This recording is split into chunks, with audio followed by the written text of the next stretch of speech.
This is Autoline After Hours with John McElroy and Gary Vasilash, episode 580 for November 18th of 2021, Toyota's Tundra and the Pickup Wars. Watch Autoline After Hours live at Autoline.tv every Thursday at 3 p.m. Eastern Time. That's 12 p.m. Pacific. You can subscribe to this podcast for free by searching for Autoline in iTunes, Stitcher, or YouTube. Autoline After Hours is brought to you by Bridgestone Tires, solutions for your journey. Hello, Gary. John, how are you? I'm doing pretty good since I have been seeing you all week. Yes, it's been hours. Yeah. No, we got to travel together. At the Toyota Evolution program. Yeah, which we can talk about later in the show. So, are you going to stump the chump here? I was thinking that I've been talking a lot about Ford acquisitions over the years, and I haven't talked much about General Motors acquisitions over the years. So I want to give you a General Motors acquisition that occurred on November 18th, 1984. Now, given this timing, this is going to make it really easy for you. One would think. I mean, that's about the time NUMMI got going, but they didn't acquire NUMMI. They just formed a partnership with Toyota. That's when I think that's about the time Geo got going as well. Remember the sub-brand of Chevrolet? And that had GM tied up with Toyota, Suzuki, and who else? I'm missing one. You're thinking too hard. I'm thinking too hard. 1984. Okay, that's also probably EDS, Ross Perot. That's the one. Bingo. Okay. There you go. See?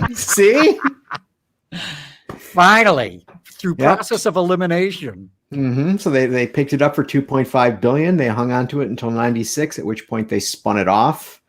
Hewlett Packard bought it in 2008, and basically in 2009 it had been merged into HP's enterprise organization, and that was that. Wow. Yeah, GM did a lot of acquisitions back then. Pretty much none of them turned out, though some within GM would argue that when it bought Hughes Electronics, that brought in a cadre of people who knew how to do systems engineering, and that really paid off for the company. I'm not sure I totally buy that argument, but that might be the one acquisition GM made that worked. Well, you could make the argument that really led to OnStar being the robust operation that it is. So there you go. A billion here, a billion there. Pretty soon something pays off. Right. Yeah. So did the federal government bailing it out of bankruptcy, because that's where a lot of those acquisitions took it down the drain. Well, that sometimes happens. So we got a guest. Why don't you introduce him, Gary? All right, so we're going to bring in Joe DeMatio. He's been on the show. Has been a while, about a year since I think we've seen you last. And hey guys. Joe's director of content at Hagerty. So I knew the answer to the EDS immediately. some reason that one came to my mind. Good for you, Joe. That's good. Yeah. So things going well for you, Joe? Yeah. Hagerty continues to grow, and our media operations at Hagerty continue to grow. We have a pretty robust video series, multiple video series on YouTube, and we, still putting out a magazine and a daily website, hagerty.com/media. So lots going on there. Great. That's been impressive to watch Hagerty come in and do all the work that it's doing and be so successful at it.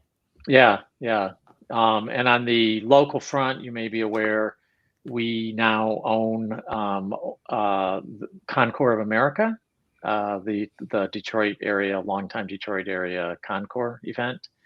And you may have heard the big news there is that we're moving that to the city of Detroit for 2022. So that will be interesting. Yes, it will be. And so let's move on to our special guest for today's program. So Go ahead, John. Well, we got Mike Sweers, the executive chief engineer for a lot of Toyota products, but we're specifically going to be talking about the new Tundra today. And Mike, you've been on the show several times, but I tell you, it's really good to have you back on again. Well, thanks for having me, and howdy to everyone. Yeah, you're down in San Antonio at the truck plant down there. I am. We're working on getting trucks out the door. So, Mike, you've been working on this new Tundra. It's an all new Tundra from the ground up. Tell us what your objectives were when you started out on this new truck. I mean, you had the other one. The last time we had you on the show is when you did the mid-cycle refresh on the last generation truck. Now Toyota has this one. Tell us about, what's the new one about, in the context of the previous gen? Well, we started the truck out, of course, we were getting a little long in the tooth, and we looked at the good points and the bad points of our current generation truck. Fortunately, we had the opportunity of buying a customer's truck that he put 1 million miles on it. And our PR group called me and said, do you have any interest in this guy's truck? And I'm like, well, sure, I'd love to see the truck. And they're like, you can tear the engine apart? And I'm like, a guy that put 1 million miles on the truck, I want to look at the bed, I want to look at the seats, things that we would never guess would last that long. And that helped spur on some of the areas of change in our truck. We pride ourselves on building what we consider the best truck in the industry, but it's got to remain a Toyota truck, and we build to a global standard. So kind of a long answer, but we looked at the good parts of our truck. We looked at the bad parts of our truck, maybe the good, the bad, and the ugly, if you wanted to say.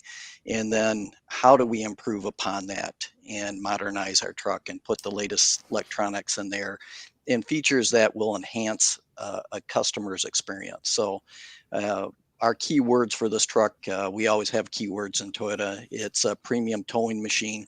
We really wanted to focus on making towing stability the main focus of the truck, and enhancing that customer who tows all the times experience, but also taking that white knuckle experience away from I like to call it the weekend warrior, but the guy that tows occasionally. So we went to the board, we presented, this is what we'd like to do with the truck, these are the things we want to change. And they said, that's a great idea. But we have some other trucks we need to update, and would be really great is if you took the 3 platforms that you're working on and make it 1 platform out of it.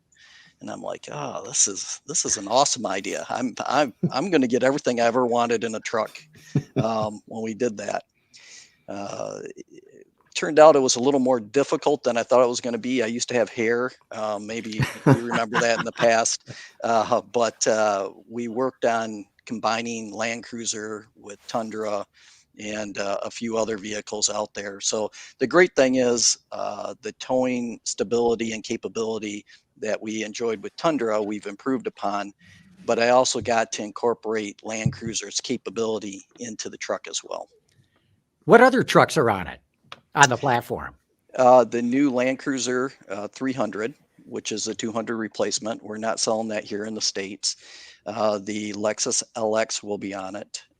We have some other vehicles that are coming in the future that will be on that platform as well. So that gives you a whole lot more scale, right? And presumably, maybe that gives you some more money to play around with. Well, if you ask Akio, I spend a lot of money. And he reminds me of that every board meeting that I spend a lot of money. So, yeah, well, I'm sure you generate too. Well, I certainly hope so. Otherwise, I'll be washing his car for the next 20 years. So that was the threat he gave me. Sorry, Joe, go ahead. Oh, I just said how much? How much money? Lots of zeros. We'll just put it that way. Hey, Mike, I got to ask you this. Some of the criticism I've heard of Tundra is that it really doesn't go through the same kind of duty cycle as, the other Detroit 3 trucks go through.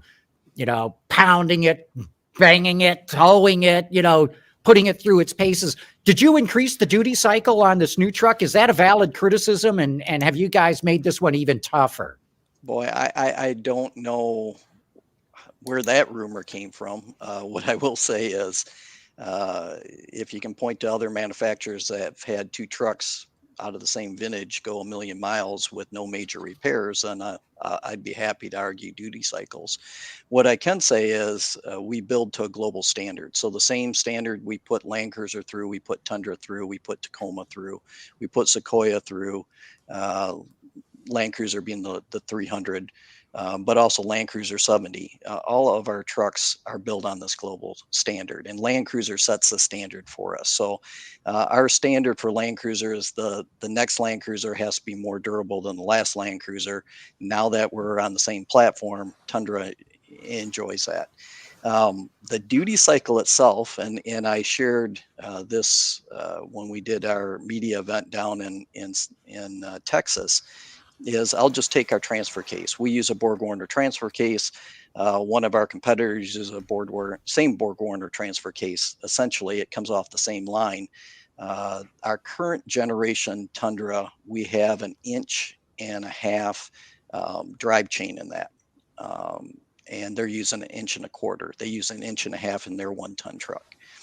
Because we increased the power performance, the torque output of our powertrain, we increased to 1.75 or 1.75 inch drive chain in that. That's because our standard is 12 times greater than their standard from a durability standpoint for the same component. And that's one component in the vehicle. So is our durability cycle enough? I think so. And we have our tests we put it through.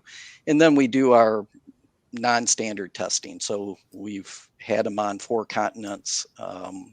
We've run through I'm trying to be careful with my words here. We run Baja, we run Moab, we run some areas in Japan, we run some areas in Australia. So I would really say that I think our truck is a little more heavy duty than the normal 1/2-ton truck. Well, Mike, on that front, my recollection when the Tundra came out, 15 years ago or whatever, was that because you were doing only one truck, you don't have a heavy duty version, that you landed somewhere between a light duty and a heavy duty in terms of the performance and payload and towing and structure. And that's a great question. In our standards, this is our 1/2-ton truck. Way back when we had a 3/4-ton truck we were working on, it was more like a Class 5 truck before we stopped working on it. But it's just one of those situations where when you build to a global standard for all regions of the world, there's a lot of overbuilt qualities that come with that for North America. Things that our customers would never dream of putting their trucks through. In other regions, that's just normal wear and tear or normal usage of that truck. Mike, as you were bringing the vehicles together, you guys developed a new frame for this. Tell us about how you executed this. I think it's a sort of an interesting approach. Well, as you know, Gary, I've touted our triple tech frame, our open C channel frame for years. And I use my truck. I live on a small hobby farm. It's more like a money pit, but a small farm. And I use my truck as a truck. And I also like to off-road. So the open C frame in the past gives you good ride quality on road, and it gives you compliancy off road. So you're really allowing, just like I mentioned, a Class 5 truck, you're allowing that frame to flex to help absorb whatever you're putting it over. I always like to use the analogy of a 747, which I'm dating myself, but the wings on a 747 can move 28 feet, and if they were rigid, they'd bust off. So when we started this, the challenge we had is to put an SUV and a pickup on the same frame, which meant it had to be a box frame. And the box frame itself, we made the front portion of that 20% more rigid and the rear 10% more rigid. Well, rigid is great for an SUV when you got a D pillar and you're tying the body and the frame and everything together. On a pickup truck, that's why we separate the bed and the cab from it. It's for that compliancy and allowing them to move independently of each other. It has the opposite effect. So we spend a lot of time looking at, what is the right bending and torsional frequencies to put into that frame that would allow us to do everything we want to do and meet our standards and our customers' request. And we got to the point where the frame was where we wanted it to be. The problem was we lost our compliancy in doing that. And making sure that frame has, like a 1 hertz difference between bending and torsion is super important, but you still lost the compliancy of the frame. So I went back to our engineers, our chassis engineers, and I said, well, this is great. This is going to be a great SUV frame. How do we make it a pickup frame? What I don't want to ever hear is any of our customers say, this rides like a truck. We shouldn't have to have that in today's world, having that truck ride like a truck. And that's where they came back with the multi-link rear suspension in it. And because the ride quality was important, we put that across the board. Instead of putting leaf on low end and multi-link on high end, we just went across the board with multi-link to make sure that whether you buy an SR grade or you go up to a 1794, you're not giving up anything for that customer that's buying a lower grade truck. Mike, did you give any thought to future proofing it and being able to make an electric version of it, of the Tundra? Well, I can't talk about future. Okay. But what I can say is we have a global portfolios of powertrains, and with this new platform, I can stick any powertrain that we have in any of the trucks. So we have many things available to us for now and the future, but it really depends on the region, the regulations, the customer's demands, what they're looking for. And customers in different regions do have different requirements. We have a wonderful new 3.3 liter diesel engine that we're offering in the Middle East and Australia. It won't be available here. But, like that, we have many powertrains available to us. You do have a hybrid in this, which is different compared to how you're using it versus how Ford is using their hybrid in the F-150. Yeah, it's an interesting story because I'm a diesel guy. I really love our diesel engines that we have. I've got a 91 Land Cruiser 70 that I brought back from Japan with me, and it's got a 4.2 liter diesel in it. And it's a phenomenal vehicle. If it's front and rear lockers. If you put in first gear, 4 low, you can climb the side of a building. I love diesel engines. But with the emissions certification that we have to go through now, it's a 3-year process, and it's really expensive. And we look at the penetration of diesels in the half-ton market with our competitors' offerings. Did it really make sense?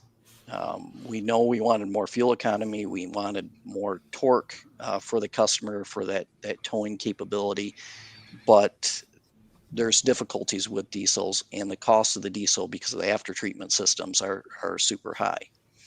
So what they heard from Powertrain at the beginning of this project is, what do you want? Well, I want a diesel engine. They said, yeah, it's a really tough one. And they said, what else would you like? I said, I want a diesel engine. And they said, okay, but if you can't have a diesel engine, then what do you want? Well, I want an engine that works like a diesel engine then. And we started looking around of what we had available, and from a V8 twin turbo to the V6 twin turbo to changing our current 5.7 liter V8 engine. We went through these different iterations, and one thing was clear is, as we move forward and with the regulations for emissions, especially GHG, greenhouse gases, getting more difficult, how do we make an engine not just for today, but what do we do as we move to the future? And the hybrid came up, and I said, well, I'm all for the hybrid if we can use the hybrid for power and not as a traditional hybrid system that Toyota has. And that's where the one motor hybrid came out of it. So the one motor hybrid itself, opposed to the two motors that we currently use that go in the transmission, the one motor is sandwiched between the engine and transmission. And one of my competitors has a hybrid truck. Their setup's a little bit different than ours because we're using the same transmission between the gas model and the hybrid model, which allows us to keep the torque converter in there.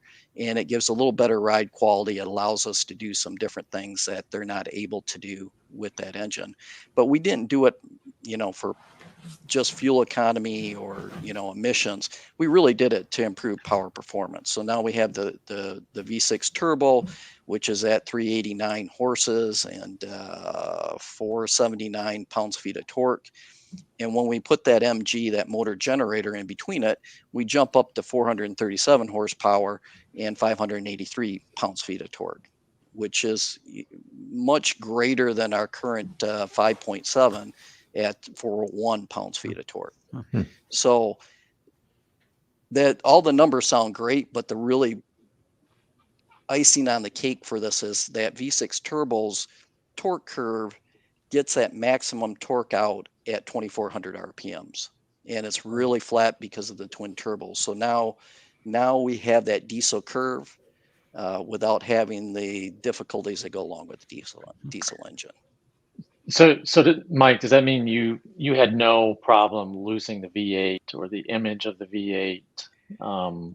And did Ford kind of blaze the path for you on that with them, doing the EcoBoost? I don't know how many years ago now, but that was that was a big psychological test of American truck buyers at the time. Absolutely. The first thing you think of a pickup truck, you think of a V8 engine. And our competitors have offered different cylinders and engine. I think Ford did a great job of breaking the ice for smaller displacement engines, regardless number of cylinders that are in it. And truly, truck customers, me being one of them, what we're after is torque, right? Horsepower is nice, but torque does the work. And how do you get that torque, and how do you get that torque as soon as possible? So if I look at my V6 compared to my V8, and I love my V8, I drive one every day. But with that, when I look at it, where I'm getting peak torque in that torque curve and the amount of torque I'm getting out of it, it's hard to deny that V6 turbo. What we lose with a V6 turbo that a lot of our customers enjoy is the V8 sound. It's hard to knock that V8 sound, especially like on my truck, I run a TRD exhaust, so you get that nice rumble in there. Or as my wife says, that booming noise in the truck when you're riding it. But it's I think a culture shift. We've heard a lot of our current customers say, I don't know if I can drive a V8 or a V6 and give up my V8. And what I would say is, I also heard a lot of them complain about fuel economy.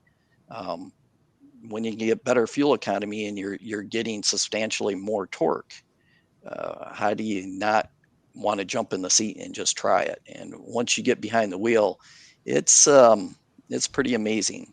And what are those fuel economy gains?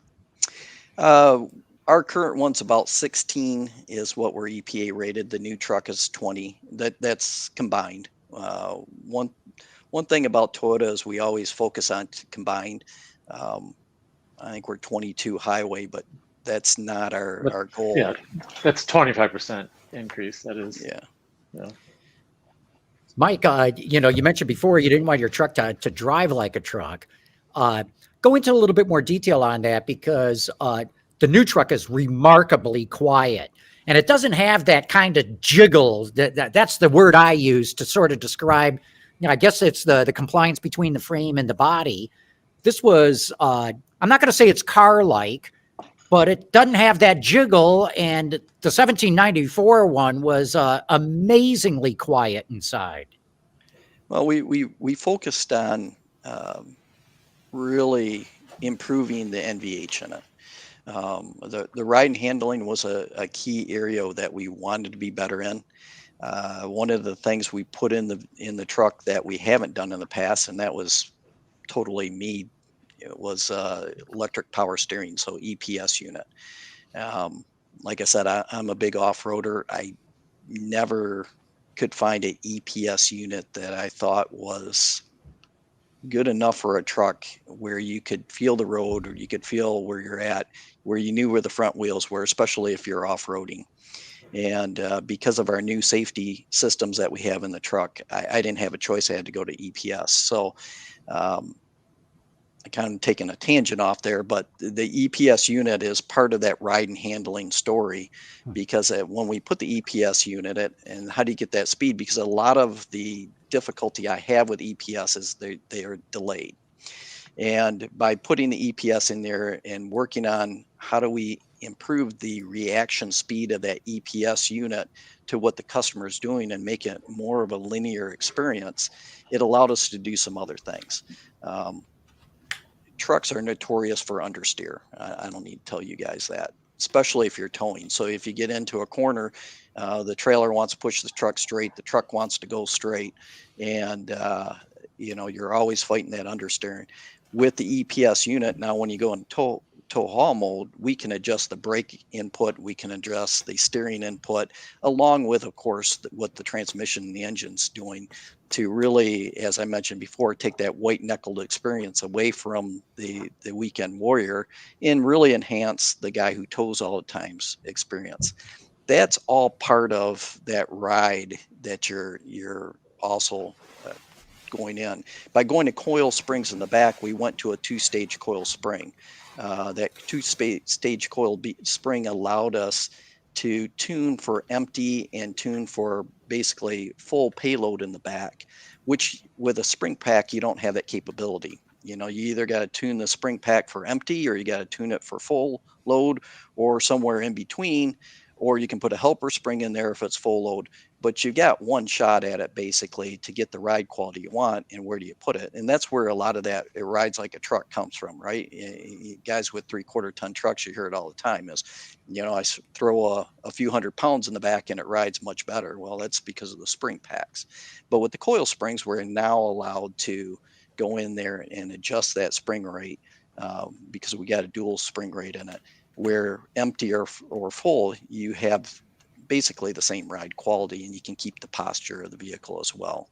And then the double wishbone up front, again, a lot was put into how do we get the geometry better, and how do we improve the dampening of the front, so that we can have more balance between the front and the rear.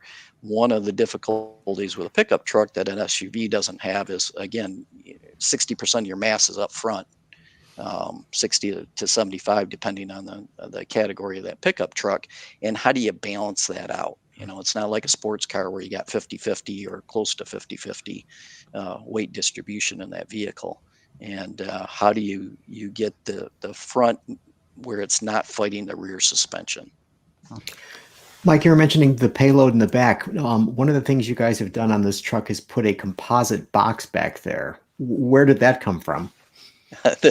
That came from that million-mile truck. It's Victor's truck was really interesting because, like I said, when they asked me, "Do you want to see the truck?" they said, "What do you want to see?" I said, "I want to see the front seat." He was a big guy, and I was talking to him when we exchanged trucks, because we gave him a truck for his truck.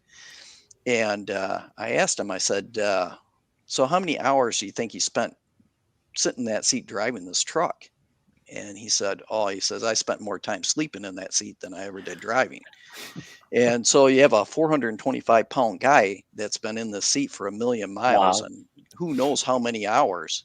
And I just figured, every weld in that seat frame was going to be broken.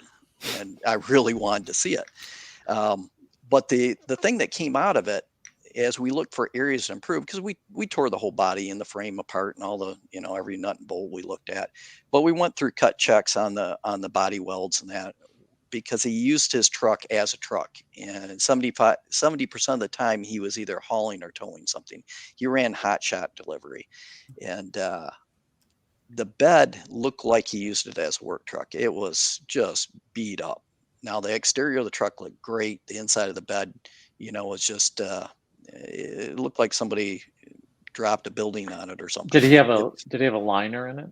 No, it was a steel exposed deck.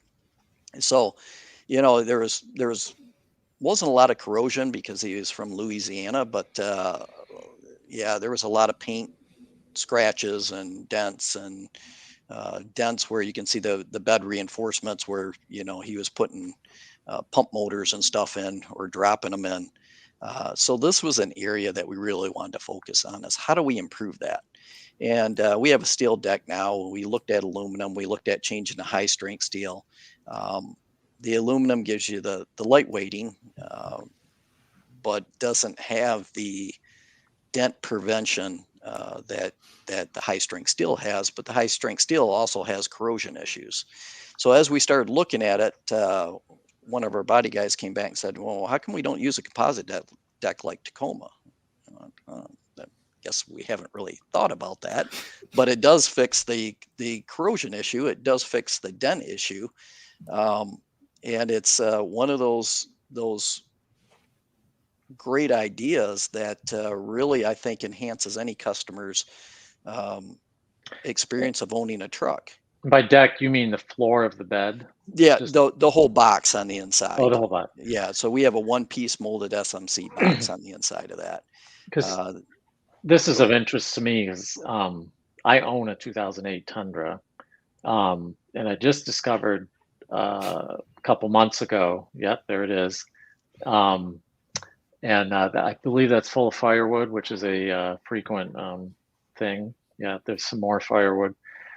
That's a lot of firewood, Joe. Yeah, that was a load of walnut cut from the roadside near us. The county crews came through, and I was out walking my dogs, and I'm like, if you don't mind leaving those limbs, I will take them. And they're like, go right ahead. So I ran and got the Tundra. That's why you own a truck, so you can do those things.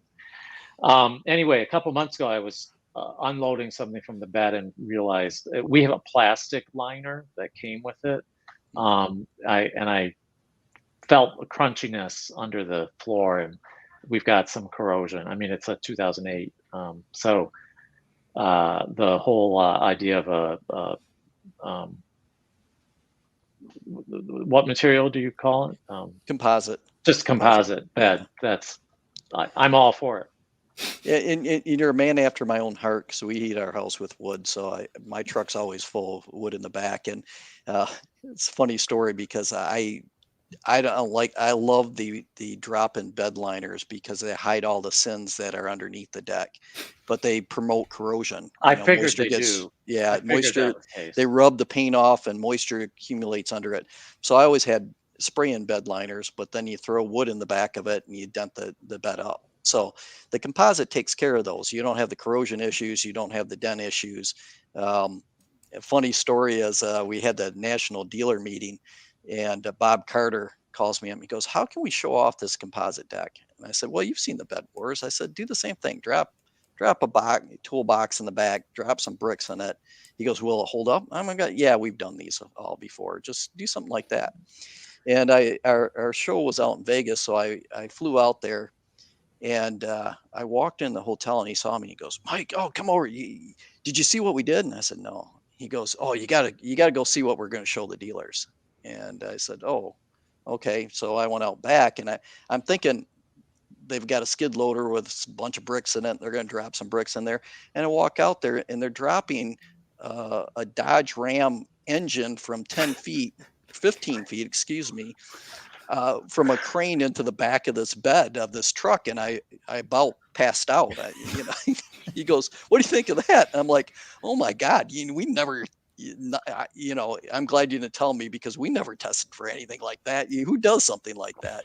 But that was what they were showing the dealers, that, the strength of the bed. And it was interesting for me to see, because I had no idea what would take place. After you did something like that, that's just craziness. But so what happened? You gotta end the story. Well, they had it on a pallet, and they dropped it from 15 feet, and they gave a big explanation about dropping it, and the mass of the engine versus when you put a little gravity behind there. That Newton thing, he hasn't been wrong in 300 years. And the first time I saw it drop, I like I said, about passed out, and then I of course had to climb under the truck and take a look at it. And they dropped it in the truck, I don't know, 14 times or something. Wow. And the bed didn't crack. We didn't have any issues with that. The aluminum supports that hold up the bed started, they're a hat section, they started to flatten out a little bit.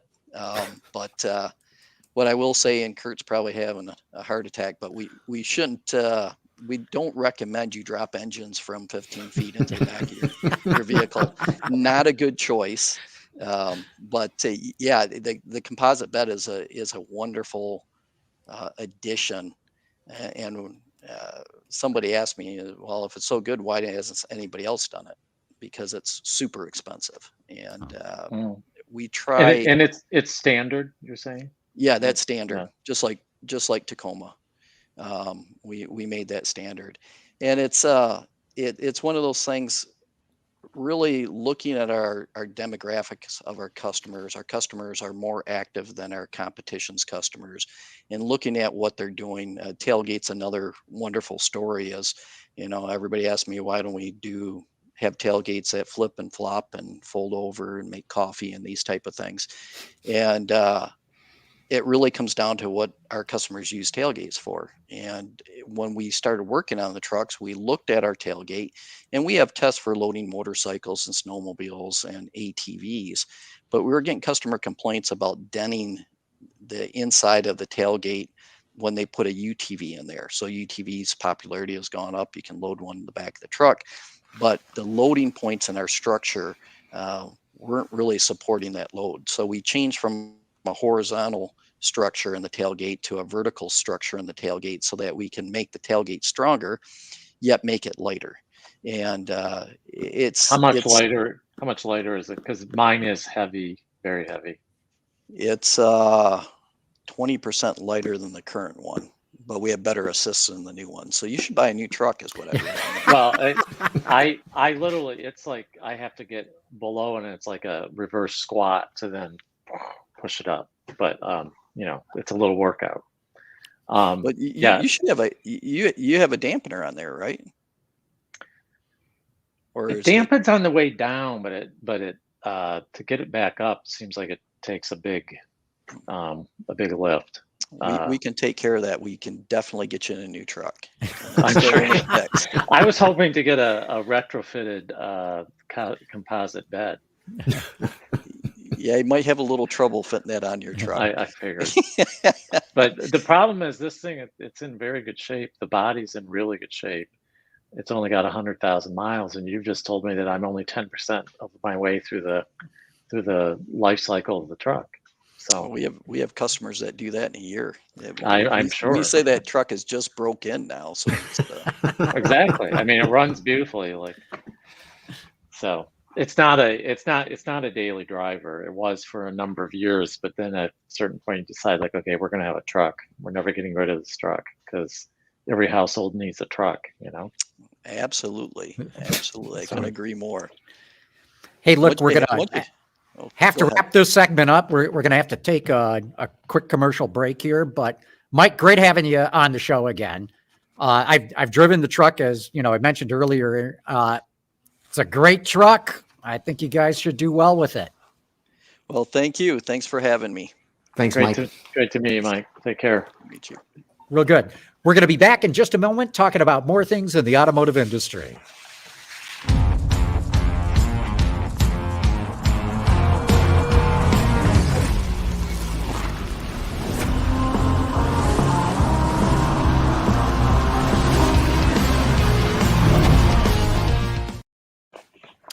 All right, we're back. And Gary, you usually have a list of things for us to go through. Yeah, it was interesting. So since I'm working from home and I happened to wander into the other room and the television was on, and lo and behold, there's Jim Farley on ABC's GMA3 or whatever it was called. And he was talking all about Ford's big push for electric vehicles. And he has said that in 24 months, they plan to have 600,000 unit capacity, putting them second only to Tesla in the ability to manufacture EVs. Are these guys getting ahead of their skis, or are they on track to do something correctly here? 24 months, huh? Because they got the Mach-E, right, which is made in Mexico. They're going to do the electric F-150. I think they're talking about 80,000 a year there. I don't know what the capacity is on the Mach-E.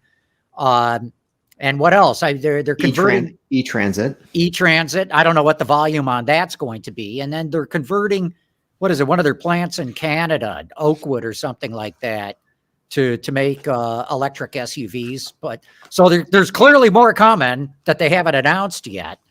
And but yeah, 600,000 in 24 months, that's a big increase. That would require something like an Explorer and an Escape, wouldn't it, to get to that volume? Yeah, it would. What and is it Tennessee where they're building big new the plant? Blue Oval City. Yeah, it's Tennessee, right? Yes, I believe so. And Yeah. And then Kentucky, they're going to have the battery plant. Battery, yeah, right. Yeah. Right. Yeah. But Joe, so I mean, you've been covering this industry for a long time. How do you see the consumer acceptance of EVs that don't have a Tesla logo on them?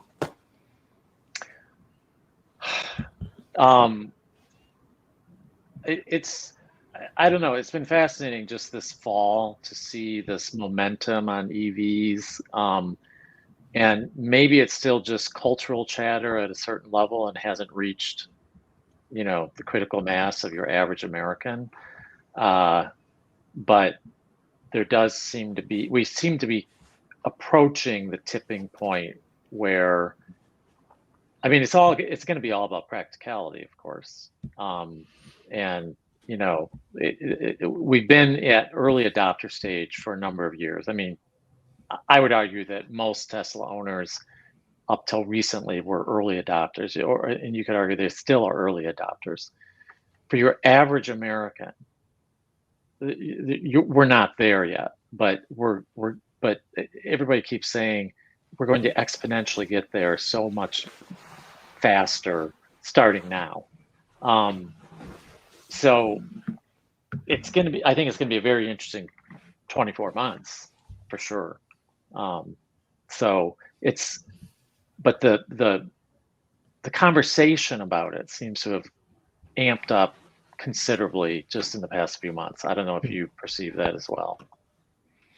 Well, we saw Joe Biden at Factory Zero, General Motors of course, plant yesterday, and when he was talking about his experience driving the GMC Hummer, and let's lose to the whoa.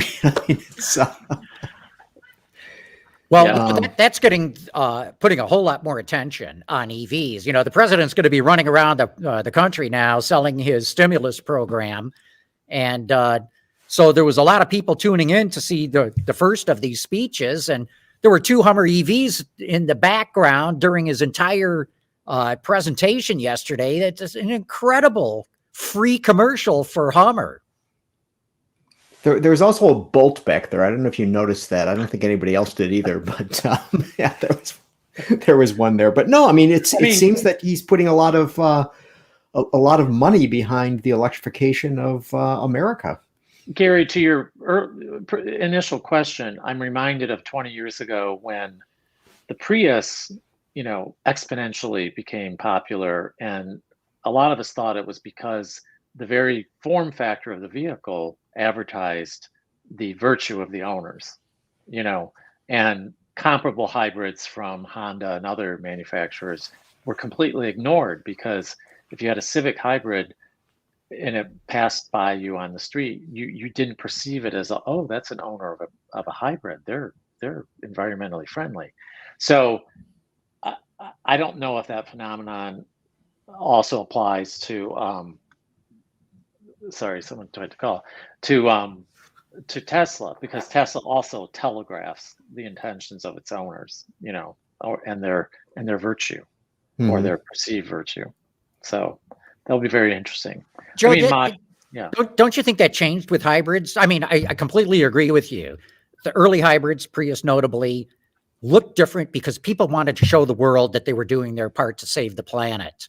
today, you know, the Prius sales have absolutely crashed. The RAV4 hybrid is selling like crazy because I think there was an evolution. And now, you know, to your point, when you get to the average consumer, they don't want to stand out, not in that way. You know, we're in such a politicized society right now that to say that you're a tree hugger stigmatizes you politically.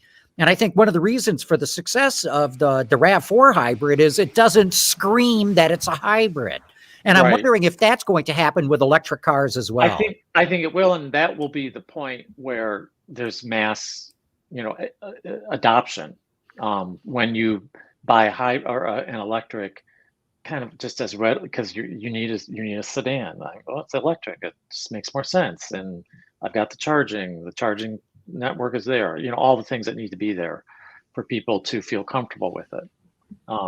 I'm personally more comfortable with the notion than I was even 6 months ago. Like 6 months ago, I was like, some point way in the future. Now I'm kind of like, oh yeah, I guess they're right. It really would meet most of my needs most of the time. Like I can't deny it anymore. So, you know, I still don't want one quite yet, but I know eventually. So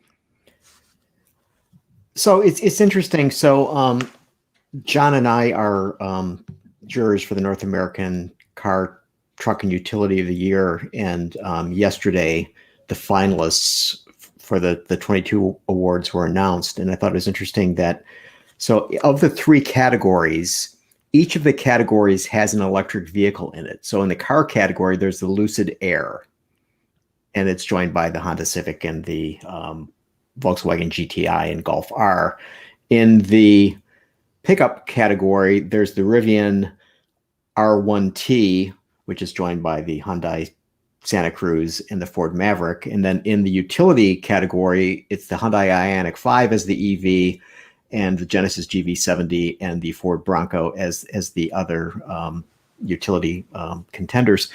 And I just, you know, looking at that list, I'm wondering, okay, are we at this, you know, point, Joe, that it's now just part of the fabric? That will be a big part of the communication to the average consumer. That's a great group of 9, you know. And Lucid was Motor Trend's Car of the Year announced the other day. So it's all this incremental stuff, and it's going to build up pretty quickly. But I also agree with the people who are like, there's no way the fleet is not going to change over by 2030. You know, I'm thinking about buying a new car in 2022 with an internal combustion engine. Like I intend to drive it for a while. And, you know, but the momentum has increased hugely, I feel like, this year. I would agree, Joe. And just think 24 months from now, what we're going to be saying, because so many more models are going to be hitting the market. More of the charging infrastructure will have been built out. The incentives, wherever that ends up, are still going to be more generous than they are right now, i.e. a direct rebate, not a tax write-off, and the cap comes off for GM and Tesla. So, yeah, I can imagine in 24 months what we're going to be saying about this. And I always think back to, I interviewed Elon Musk, you know, a decade ago when the Model S first came out. And he maintained then, and he very publicly did and continues to, I think, his goal in starting Tesla was, you know, the humanity goal was to increase the attractiveness of electric vehicles and to prompt the competition to build them.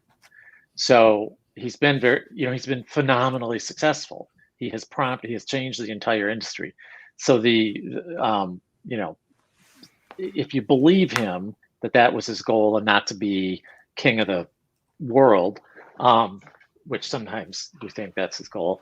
I think universe, actually, that's what. Yes, universe was the word. Yes, but that benevolent goal he has absolutely achieved. He has forced a complete rethink of by the industry, by everybody, and in the whole scheme, you know, the whole arc of history, he's done it in an incredibly short amount of time, you know, very short amount of time. So that's that's amazing when you contemplate that. So Really is. Another thing that strikes me is being rather amazing is that so the LA Auto Show is going on right now, and a company named VinFast, which is a Vietnamese auto manufacturer, revealed 2 all-electric SUVs that it says will be open for global ordering by mid 2022. Did we ever think that we would see an automobile manufacturer in Vietnam? And B, did we ever think we would see an automobile manufacturer based in Vietnam selling cars in the United States? were you guys out there for the show? Did you see them? No, Like, did No. not. okay, I wasn't there.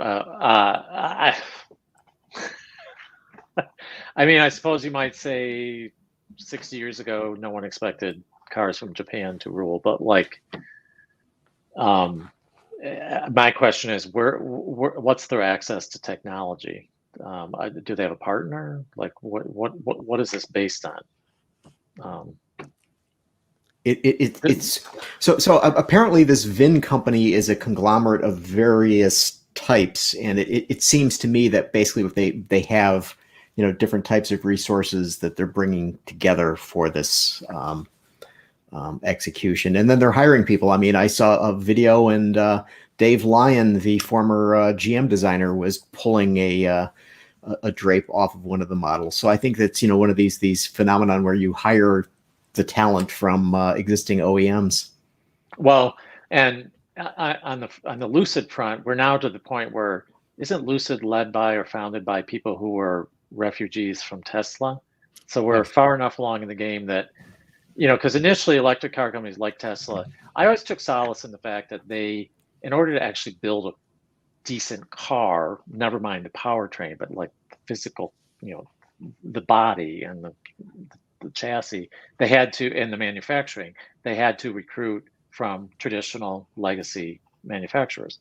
So I took that as like an affirmation of like Detroit in particular, because they got a lot of people from Detroit. But there's still this innate capability that comes from people who have manufactured this incredibly complex thing, even if it had an ICE powertrain versus electric. It's an incredibly complicated process to build these things. So if what's it called? VinFast. Sorry. They're doing the obvious thing. They're hiring talent from GM and elsewhere, and probably some Tesla people. It does seem, doesn't it, that people can only stand to work at Tesla for a certain amount of time. That does happen. But, Joe, you ask a really good question there, because, what I've observed over the years is that car companies coming into this business, or any company coming into this business, only has any chance whatsoever if they do something different.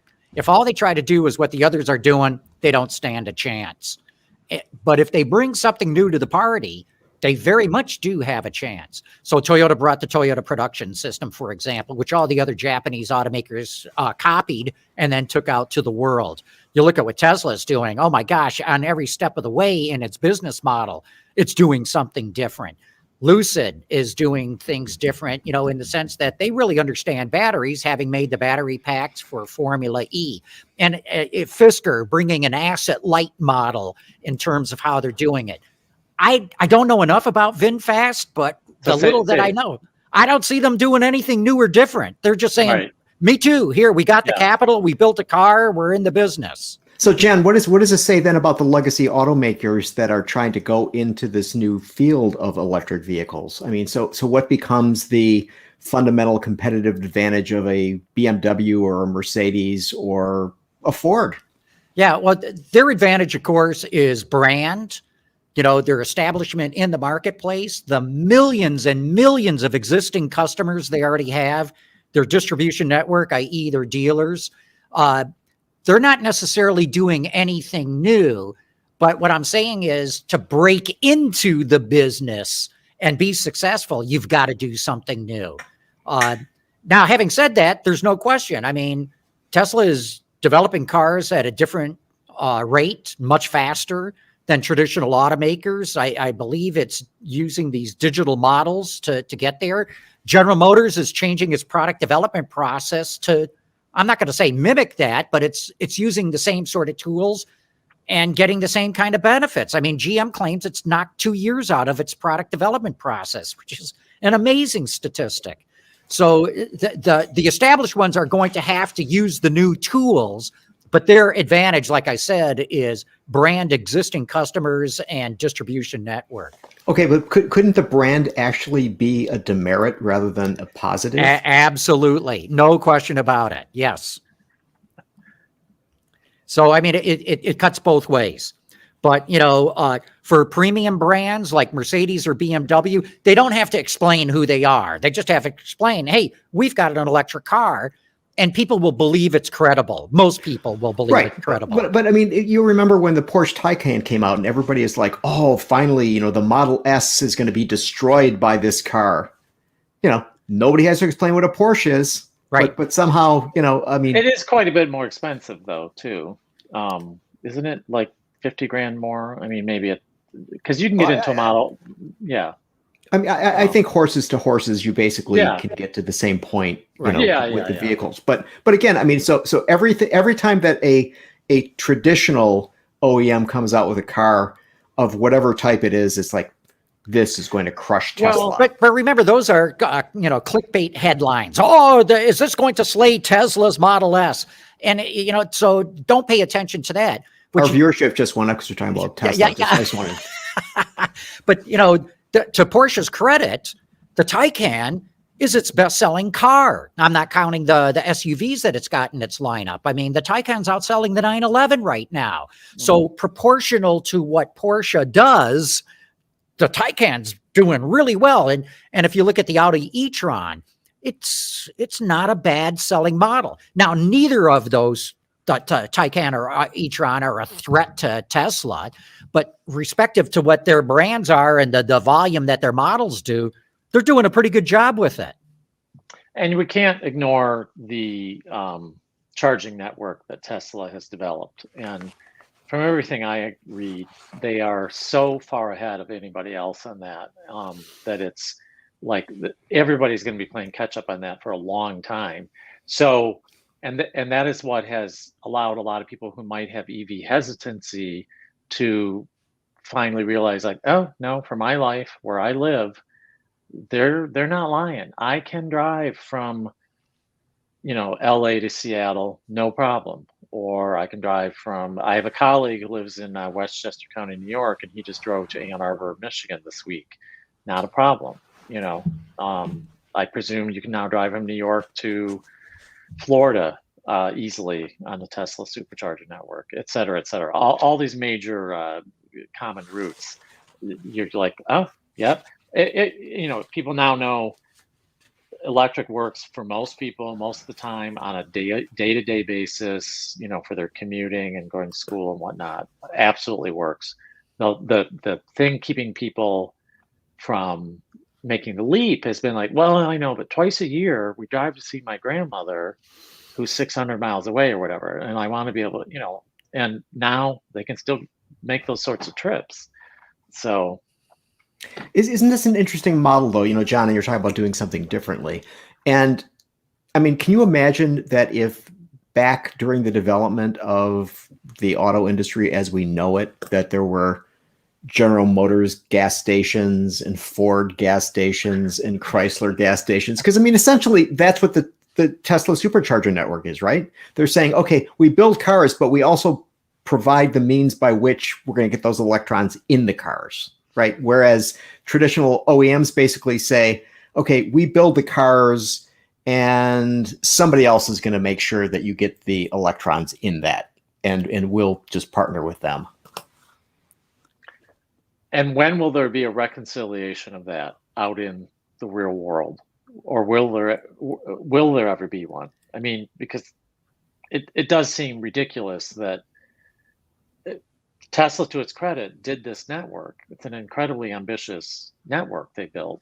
But really, 10 years from now, is it only going to be Teslas? Well, remember, they're sticking their toe in the water right now. Tesla is, and experimenting with opening up their charging network to non-Tesla cars. It's available in Europe right now in that's limited right. form.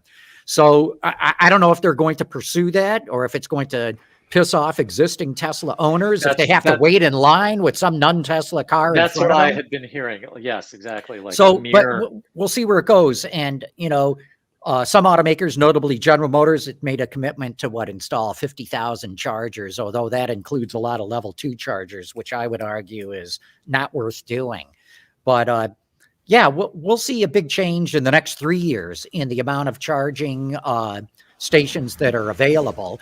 And remember, you don't have to mimic or copy how many number of gas stations there are, because the vast majority of EV owners are going to be recharging at home. True. Conceivably. Yes. So all right. So I want to ask you this sort of one final thing, Joe. So Hagerty deals with classic cars, and classic cars are older cars. And so sort of two things. One is, the contemporary used car market prices are just soaring right now. So does that have an effect on classic cars? And two, I got to know, what do you think will be classic that's out there right now, 10 years or more down the line? Well, to the first question, collector car values in general have been going up quite a bit since the pandemic. You may have heard, but last year there was this seismic shift in online buying of collector cars out of necessity in the early days of the pandemic, when people couldn't travel easily to look at cars. So widespread adaptation of buying online, surprisingly robust. So that whole part of the market, shifted very quickly. And so a lot of people who 2 years ago might have said, I would never buy a car online, they did so. And a lot of the same factors were at work that you've heard in other markets, which was people with money were sitting at home, nothing to do but look online, shop for cars, poke around, consider it, all that sort of stuff. Same way that other consumer luxury things were being purchased. And then to your second question, what cars are rising in value?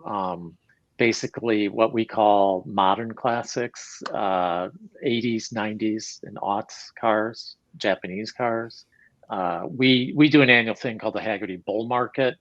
Our next one is actually going to be announced about a month from now, mid-December, I think December 14th, our 2022 list. And it's 10 cars that we think are poised to rise in value. And this is our 5th annual list. So there are 4 lists out there. And every year we kind of check our success rate in predicting, and it's been pretty good. We've been, not 100% accurate, but pretty accurate.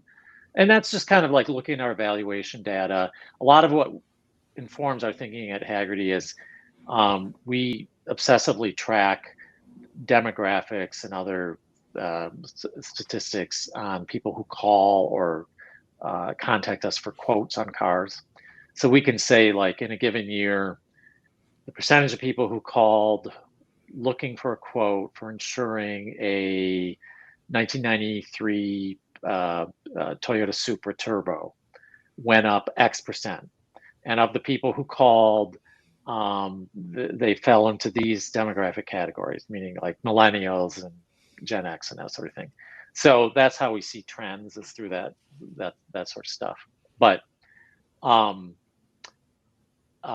so definitely more and more moving. It's the obvious thing of like, oh, these are the cars that I was into when I was young, but I couldn't afford, and now I can. That said, the core muscle classics from the 60s and 70s that boomers loved, and that boomers grew that market hugely over the past 20 years, young people still want those. So 28-year-old people who are into cars and have money to buy interesting older cars, they want a GT350 Mustang 66 as much as their father or grandfather did. So that's interesting how that has been trickling down to generations. And those same people, they may want that. They may also want the Supra, So, Joe, another quick question before we wrap this up. What about this movement to resto mods, taking old classics and converting them to electric? Does that hurt the value? Do you see this as a growing segment? I mean, isn't it Ford just came out and said you can buy Mach-E crate motors to do this? We absolutely think it's going to be a growing segment. We are, our company is, the people who do work on the insurance side, which I don't work on, they are absolutely looking into that because they need to know how to value a car. Like if somebody comes to them and says, I have a 73 Mustang and I have done an EV conversion, we need to know what that means, what it's worth, and agree on the value. We're totally there and want to be there. And I think the general consensus, both at Hagerty and in the collector car community in general, is like, no, we should take a Ferrari GTO and put an electric powertrain in it. That's like a priceless, fabulous work of art. But there are a lot of commodity old cars out there. They're cool cars, they're interesting cars, but like to convert them to electric. And as more people drive electric cars day to day, they'll be more comfortable with the technology. So if it keeps older cars and the enjoyment of those cars, going for future generations, like we're all for it. Mm-hmm. That's great. Well, Joe, thanks so much for coming back on the show. It's great to have you here. Absolutely. Great to be here. Good. We love to see your truck. That was great. I loved all that wood. That was just a fun coincidence. And you said walnut. That is heavy wood. It's excellent firewood. It is. And they are right. Mike is right. I mean, the thing tows really well because we have a utility trailer that we tow frequently and haul, gravel, mulch, wood, all the stuff that for landscaping, that sort of thing. Yeah. So yeah, it tows really well. It's been a good truck. Great. Well, we're going to wrap it up. And Gary, we're off next week. Thanksgiving. Right. Happy Thanksgiving. Yeah, but we'll be back the week after that. And so thanks, everybody, for having tuned in. Take care. Bye-bye.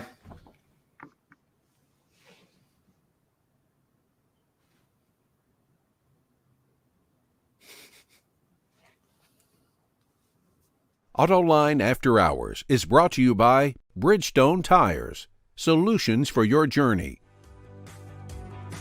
Visit our website, Autoline.tv, where you can watch us live Thursday afternoons. Get your daily fix with Autoline Daily and in-depth analysis and interviews with Autoline This Week. There's all that and much more at Autoline.tv.